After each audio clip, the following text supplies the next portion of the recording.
Here I am in my garden, because why the fuck not? Weather has improved a lot here in Ireland. It's beautiful, it's warm but not too hot, birds are singing, and the main reason for you to pick the 16 to 55 over the 18 to 55 is if you are a professional photographer that has to deliver the best and highest quality to their clients. If not, the 18 to 55 is going to do just fine for you. If you don't want to watch anymore, I understand, skip it. You've got your answer. If you want to know why, stick around. Well, I would like to say that I totally agree with the ideology of using prime lenses over zoom lenses, and that you should move your ass back and forth to zoom in and zoom out, and that prime lenses give you a better quality than zoom lenses generally. But in certain cases, and especially if you're shooting events and weddings, then it is very likely that you will need a zoom lens. Things happen fast, maybe you don't have the time to move back and forth, maybe you don't have the space to do that, and especially the space. Has this ever happened to you? You're doing an event and you got a group of people that want to be photographed, and there are more than 10 people and you don't have the space to photograph them with a 35mm lens. What the fuck do you do in that case? I mean, I love the 35mm focal length, but sometimes it's just not enough. So a zoom lens is a must for a commercial and professional photographer. I have owned the 18 to 55 since I bought my first Fujifilm camera in 2020. Since then, a lot, if not almost every single video I've shot for my YouTube channel and clients has been shot on that very same lens, and I can say I've been pretty happy with it. I'm not gonna get too technical, I just want to give you the point of view of somebody who makes money, who makes a living with the camera and these two lenses, the 16 to 55 and the 18 to 55. The Fujinon 18 to 55 is a variable aperture lens that goes from f2.8 to f4. That means at 18 it stays at f2.8, and while you zoom in it will change to f4. At 55 it will be f4. It is a very lightweight and compact lens, weighing only 309 grams. It has optical image stabilization, and from my experience it works really well, especially with the X-T4 that already has IBIS inside.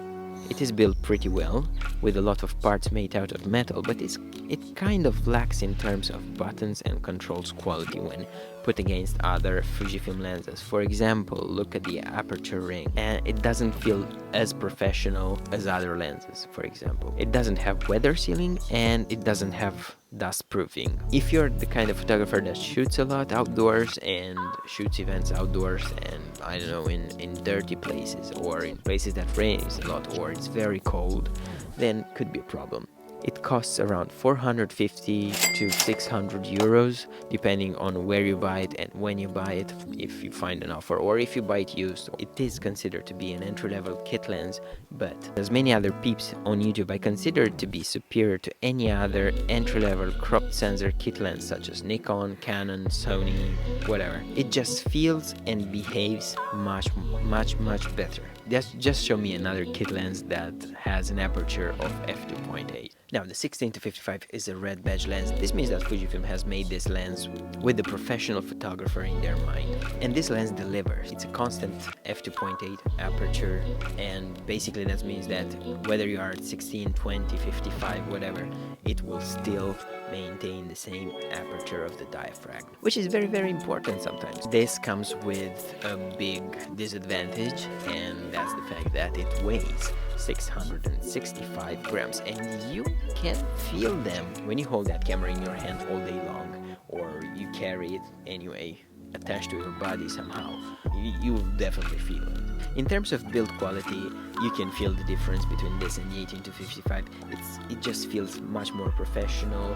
For example, the aperture ring, I don't know, it just feels, when you touch it, it feels better, and it clicks more, and it stays in place better, and overall, you know, it just feels much more, it feels like a premium product. As I said in the beginning, there is only one reason why you should pick the 16 to 55 over the 18 to 55, and as I said, if you're a professional photographer and you need the best image quality. There are a few differences between them, but the main one is the image quality, and especially the image quality in low light situation. The 18 to 55 does not deliver when it comes to that, while the 16-55 will. Let me tell you a quick story.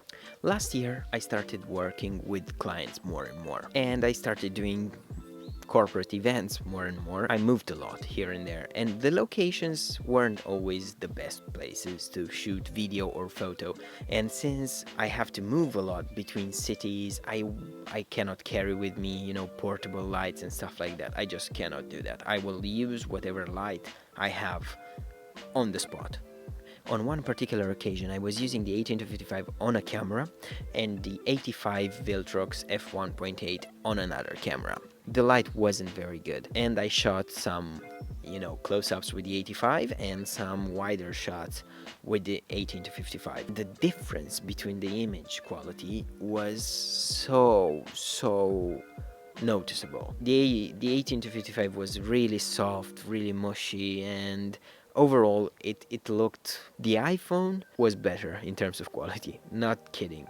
While the 85 image was crisp. I can understand the fact that that's a prime lens and it comes with better quality, but still, when you have to give a client a video or a photo, you don't want to justify yourself over saying, I'm sorry that the image quality isn't the best that can be, but I don't have a professional lens and I couldn't bring light. Like, they don't give a fuck. They don't know what you're talking about. They don't care. All they know is that if you don't deliver good quality images, you're not worth it, and you're not gonna get the job again with them.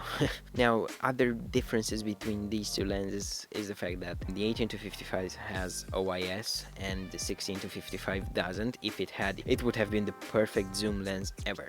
It would have been like the perfect, you know, Swiss Army lens from Fujifilm. And another important thing is that the 16-55 has weather resistance and the 18-55 doesn't.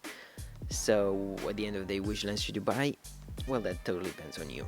If you are a photographer that shoots outdoors and events and shoot for clients and you need the best quality, and you might now and again shoot in places that are really dusty or really cold, then definitely go for the 16-55.